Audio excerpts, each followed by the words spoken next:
What's up, everybody? Steph Curry here. We all know Golden State Warriors, but man, what a great honor it was to represent Team USA and go out there and win that gold medal at the Olympics this summer.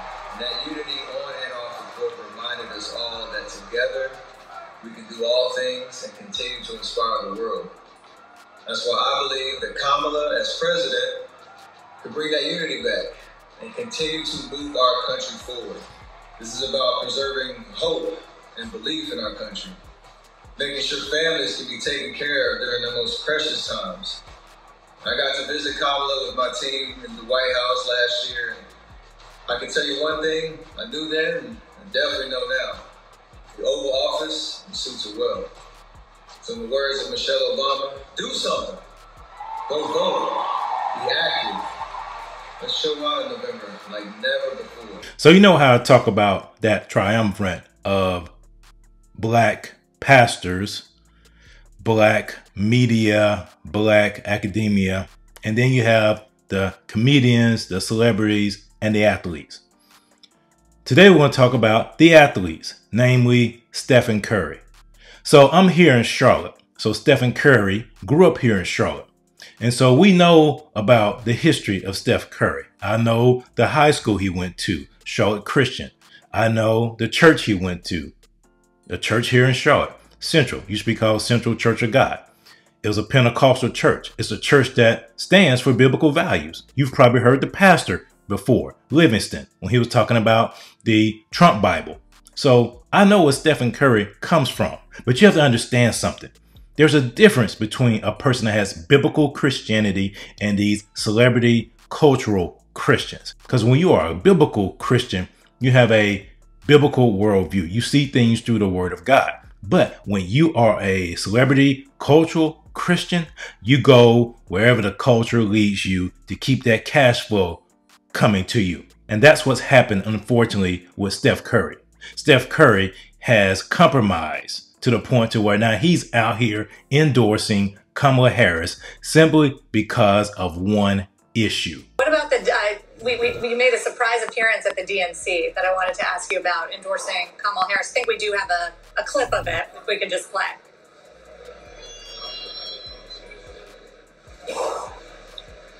What's up, everybody? Steph Curry here. We all know I played for the Golden State Warriors, but man, what a great honor it was to represent Team USA and go out there and win that gold medal at the Olympics this summer. And that unity on and off the court reminded us all that together we can do all things and continue to inspire the world. That's why I believe that Kamala, as president, could bring that unity back and continue to move our country forward. This is about preserving hope and belief in our country, making sure families can be taken care of during their most precious times. What was the reaction to that, and why was that so important for you to do? The reaction was great. There's also obviously a lot of noise in terms of anytime you step into this lane, you know it's going to be received, in a lot of different ways. And for me, it's all about creating conversations that are about being decent human beings, first and foremost. I think we've lost that a little bit to where obviously endorsing Kamala is important for me, for my family. Why? What are the issues you care about most? So what are the issues you care about? I just know from especially women's rights and thinking about, what's at stake with this election, and understanding like we need to be in a position where women have the right to choose what's right for them. And that. This shows you the ignorance of a lot of people, but especially these athletes. You as a professing Christian, the number one issue to you is not religious freedom. The number one issue to you is not fatherlessness in the black community. The number one issue to you is not the fact that 70% of children born in the black community are born out of wedlock. The number one issue to you is the issue that is leading to the genocide that's happening in the black community. The issue that is leading to where some states, some municipalities, some locales have more babies that are unalived than are born. But this shows you what happens when the Democratic Party, the Marxists, the communists, and the liberals get their hands into so-called black Christians. Instead of them standing up for truth instead of them standing up for biblical values, instead of them standing up for the gospel and representing it boldly, they know they will lose positions. They will lose the cash flow that is important to them. So they will compromise. They will take the knee and they will accept whatever their liberal puppet masters tell them to do. He had no coherent answer to that question. Women's rights? Nobody's taking away the rights of women. That is a lie. That is a lie that has been spun to keep people in fear. No one's taking away your right to reproduce. I haven't seen any case, haven't seen any news story about the government coming into somebody's bedroom while they're in the act of reproducing. No one's taking away your right to reproduce at all. No one's taking that right away. Now, you are taking away the right to life for those children that have yet to be born. You are taking away their rights, but nobody talks about that. It's always about the right for women to choose, women to choose. What about that baby? Does that baby have a right to choose? Nah, I guess not. It doesn't. But this is sad to see, sad and disturbing, but not surprising. Because again, these black celebrities, along with the academia, the media, and the black pastors, are there to sabotage the black community. That's their sole purpose. Their sole purpose is to sabotage the black community to keep them voting democratically. That's the sole purpose of these black athletes. When was the last time you seen a black athlete speak out conservatively? Other than Jonathan Isaac, who plays on the Orlando Magic. Other than him, he's one for every 1,000 black athlete. LeBron James, Steph Curry, every single one of them. They all follow the liberal democratic talking point. They do. That's not a coincidence. They know if they go down that talking point, conservatives will still, by and large, either buy their stuff or not pay attention at all. They know who their base is. They know who they have to cater to.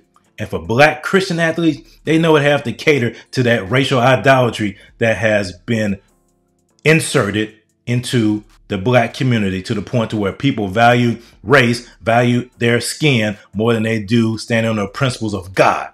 That's the truth. So that's why Steph Curry is saying this. He couldn't articulate to you anything besides this. One issue. Steph Curry.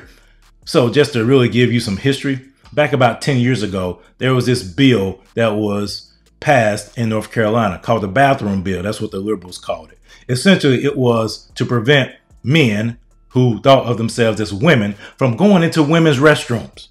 Did you ever hear Steph Curry come out in support of that? Nah, you didn't. It was a huge uproar. We lost the NBA All-Star game. We lost the NCAA tournament. It was a huge uproar. Did Steph Curry come out in the defense of that? He has daughters, right? Did he come out in defense of that?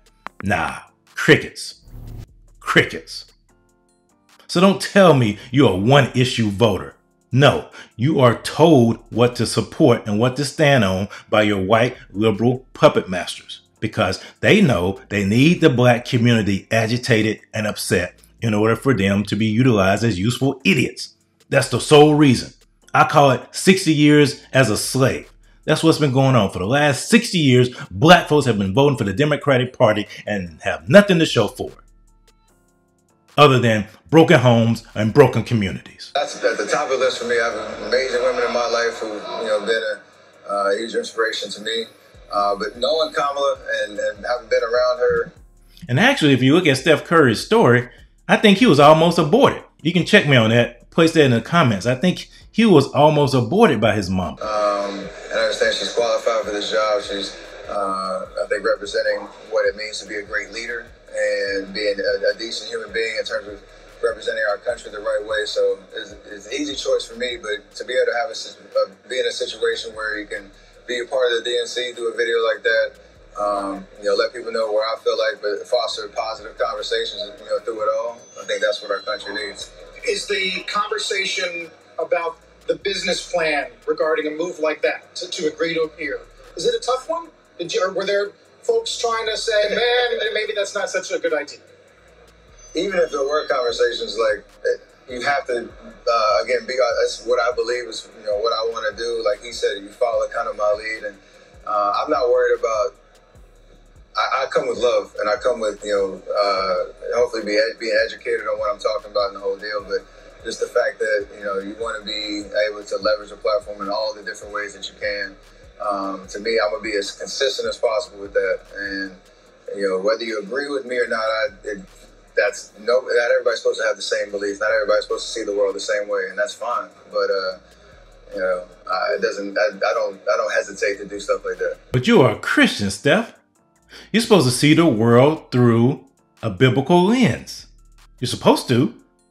Not through a cultural lens, but through a biblical lens. Again, it's not surprising that an athlete like Steph Curry comes out in support of Kamala Harris, especially a black one, even if they call themselves a Christian, because you have so many of these black pastors that come out and support Kamala Harris too. So it's not a surprise. In the black community, as I've said over and over and over again, you have that triumvirate. You have the black pastors, you have the black media, you have the black personalities, you have the black celebrities, you have the black entertainers, and you have the black athletes.